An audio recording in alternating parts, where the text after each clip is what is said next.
High guys, welcome to my YouTube channel कोलवाड्याचा नागवा कृपा भंडारी नागेश भंडारी. तर आज आहे संक्रांत आणि संक्रांती स्पेशलमध्ये आम्ही बनवत आहोत आमच्या कोली आगरी पद्धतीचं तिलगुल. तर गाईज कंटिन्यू पाहत राहा आमचा एपिसोड. गाईज प्रथमतः शेंगदाणे आहेत ना, ओले शेंगदाणे ते पूर्ण असं भुजायला लागतात एकदम, पण पाहू शकता. आणि भुजलेले शेंगदाणे इकडे एका पॅनमध्ये टाकलेले आहेत गाईज.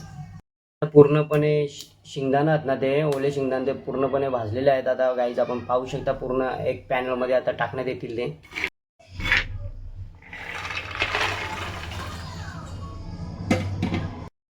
भाजलेले शेंगदाणे आता थोड्या वेळ थंड करण्यासाठी ठेवलेले आहेत.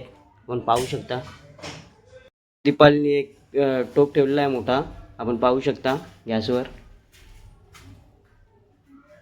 लगेचच दीपालीने त्यामध्ये टोपामध्ये त्या तेल ॲड केलेलं आहे. आता आपण पाहू शकता. आणि तो पूर्ण तेल आहे ना, तो पूर्ण भाजून घ्यायचा आहे आता. गाईज पूर्णपणे हे तेल 1 किलोचे आहेत आणि अर्धा किलो आम्ही शेंगदाणे घेतलेले आहेत. आणि गुळ किती घेतले गुळ? 1 किलो गुळ घेतलेला आहे. तर गाईज पाहू शकता तुम्ही. आता हे पूर्ण लाल होईपर्यंत आपल्याला ठेवायचं आहे. तिलांचा पूर्ण रेड कलर होईपर्यंत हलवत ठेवायचा आहे गाईज. आता आपल्या तिलांना त्या बऱ्यापैकी कलर ब्राऊन होत चाललेला आहे गाईज, आपण पाहू शकता.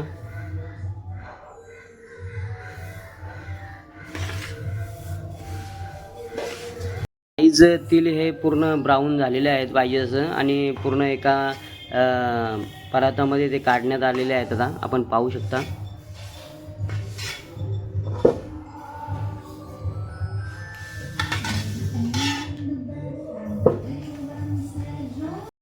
थंड झालेले शेंगदाणे आता आपण लगेच ते सोलून घेऊया.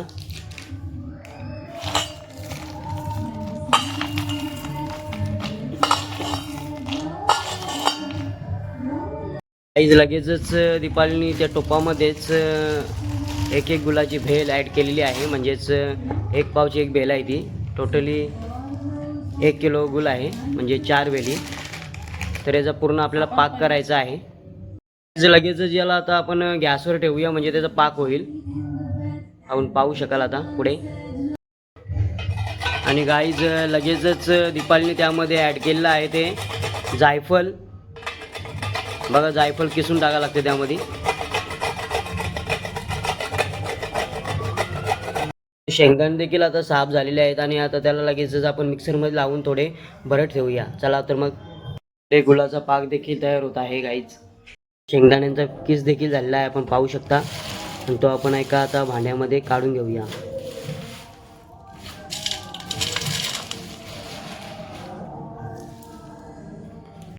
पाहू शकता शेंगदाण्याचा किस देखील तयार आहे. आता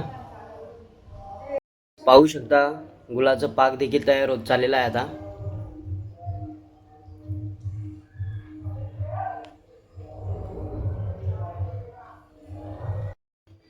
गाईज गुलाला देखील आता कलर ब्राऊन मस्त आलेला आहे आणि आपण पाहू शकता मस्त उकळी देखील आलेली आहे.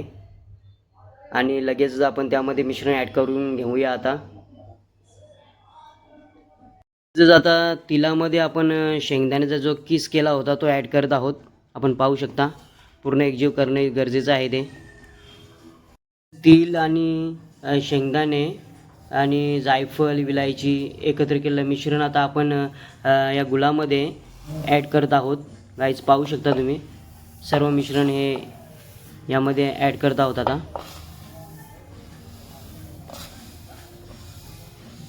आणि पूर्ण एकजीव करणं गरजेचं आहे ते.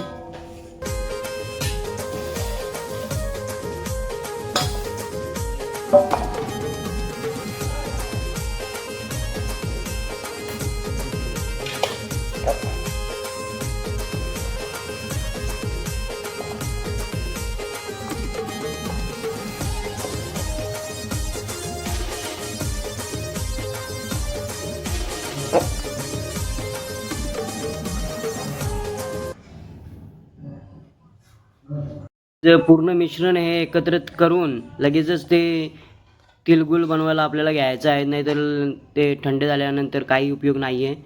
तर लगेचच गरमागरममध्येच लगेचच आपल्याला घ्यायचं आहे ते बनवायला, नाहीतर ते वलत नाही आहेत. पाहू शकता लगेचच प्रोसेस दीपालीने चालू केली तिळगुळाची. तिळगुळ आता 3-4 पडलेले आहेत आपल्या परातामध्ये. तर गाईज पहा जरा कसे वलतात ते तिळगुळ.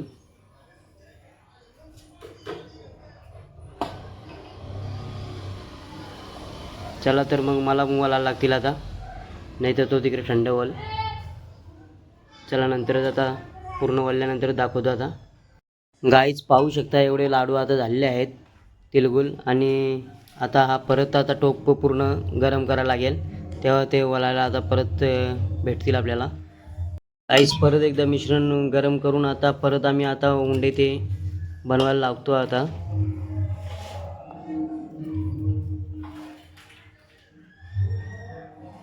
होऊ शकता तुम्ही आपल्या कोली आगरी पद्धतीचं तिळगुळ. आणि पूर्ण हे 2.5-3 किलोचे तिळगुळ आहेत, ते आम्हाला लागतातच गाईज एवढे. तर गाईज कसं वाटलं तुम्हाला आमची ही रेसिपी, त्याबद्दल निश्चिंत सांगा. लाईक करा, शेअर करा, कमेंट करा. आणि आमच्या चॅनलला नवीन असाल तर तुम्ही सबस्क्राईब करायला विसरू नका.